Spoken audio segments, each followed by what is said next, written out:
Bien, sean todos bienvenidos, bienvenidas a una emisión más de Al Calor de un Tinto. Hemos visto por diferentes medios de información el cese o suspensión de los diálogos de paz entre el Ejército de Liberación Nacional y el gobierno de Colombia. Se han generado tensiones, se han generado diferentes enfoques, bastante información respecto al asunto. Pero ¿qué en realidad está en juego? ¿Qué es lo que en últimas está sucediendo? Trataremos de dar algunos insumos para la reflexión y el análisis sobre este tema que es central para el país. Bien, para este fin agradecemos que nos acompañe hoy Juliana Ramírez, quien es una lideresa de Ciudadanías para la Paz, quien hace parte también del aún activo Comité Nacional de Participación. Entonces, vamos a iniciar con esta pregunta en torno a los logros. ¿Qué logros se rescatan y se resaltan de lo que duró en el proceso de negociación en el actual gobierno de Gustavo Petro? Hola a todos y todas, mi nombre es Juliana Ramírez y entre los grandes logros que quedan de este proceso de paz son los 28 acuerdos que logra la Mesa Nacional de Diálogos, donde hay un centro en la participación de la sociedad y se logra el acuerdo número 28 que contiene los mecanismos y el modelo de participación. ¿Esto qué significa? El cómo más de 8.000 personas se juntaron para definir cómo la sociedad debe participar en un proceso de paz que sea capaz de transformar las condiciones que nos han llevado a tener un conflicto en Colombia. Eso se parte también de un acuerdo previo que es la visión común de paz, donde el Gobierno Nacional y el Ejército de Liberación Nacional acuerdan que esta paz que van a construir se parte desde las transformaciones sociales, económicas, culturales que requiere el país. Y eso implica entonces una comprensión de las causales del conflicto. Además de eso, hay unos grandes avances alrededor del cese al fuego que llega a un punto histórico de un año de cese bilateral, donde a pesar de que hubo dificultades en los mecanismos de monitoreo y verificación, pues se logra avanzar en el cuidado de las comunidades con este cese. Hay que reconocer también que aún así las conflictividades en los territorios continúan por diferentes actores como son el paramilitarismo.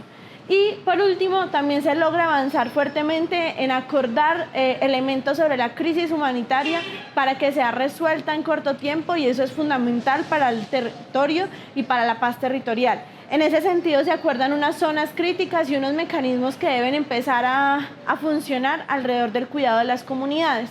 Sin embargo, hay diferentes elementos de estos acuerdos que no se han cumplido y que se requiere poder profundizar para poder hacer posible un proceso de paz que sea duradero, pero también que tenga los resultados que no solamente las partes esperan, sino que la sociedad requiere. Bien, Juliana, vemos que hay avances importantes a rescatar y a resaltar, sobre todo en el eje de participación.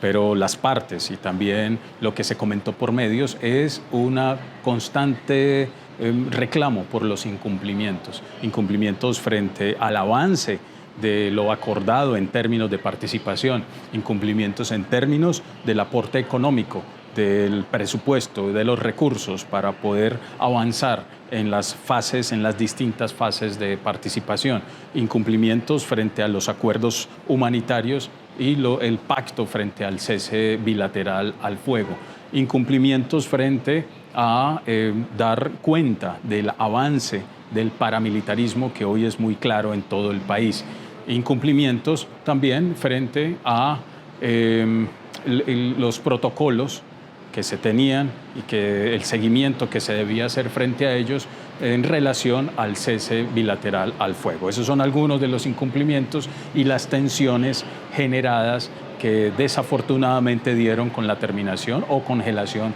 del proceso de paz. Vale recordar que el 3 de agosto se terminó un año, un importante acuerdo de cese bilateral al fuego se terminó, no se renovó por parte del gobierno. El ELN decidió dar 2 semanas más de espera, esperando una reacción en términos de continuar con el cese bilateral al fuego y esperando ser excluidos de la lista de GAOs y reconocidos formalmente como un grupo político insurgente. También, una vez termina este cese unilateral en las 2 semanas, pues se reactivan las acciones bélicas propias de una confrontación armada de un conflicto armado que desafortunadamente aún padecemos en el país.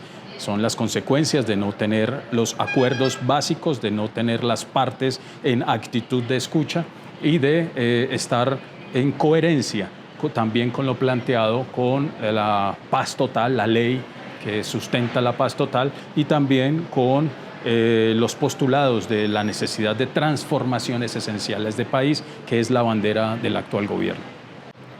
Estos logros, pero también los acuerdos incumplidos, nos dejan como posibilidad a la sociedad de seguir fortaleciéndonos para ser el corazón del proceso de paz, que es lo que se propone desde el mismo inicio de esta mesa de diálogo. Es necesario seguir apostándole a una solución negociada y política al conflicto, pero que entre ellas sean fundamentales las transformaciones. Son necesarios acuerdos alrededor de las transformaciones económicas, culturales, sociales, educativas, que den paso a un contexto donde la paz sea posible.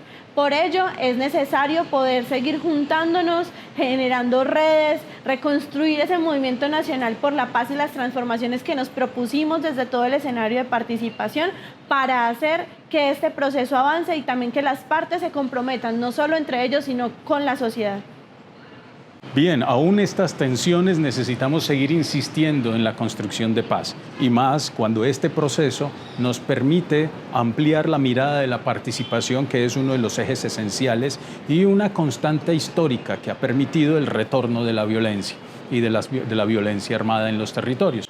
Es clave que como sociedad, como comunidad, como instituciones insistamos en la negociación, insistamos en la construcción dialogada de la paz e insistamos en la transformación profunda de los males estructurales que padece el país y que nos mantienen en una lógica de exclusión, empobrecimiento, de despojo permanente de los bienes y recursos del país, y que como sociedad cerremos filas frente a la imposibilidad desafortunada de construir una paz estable y duradera.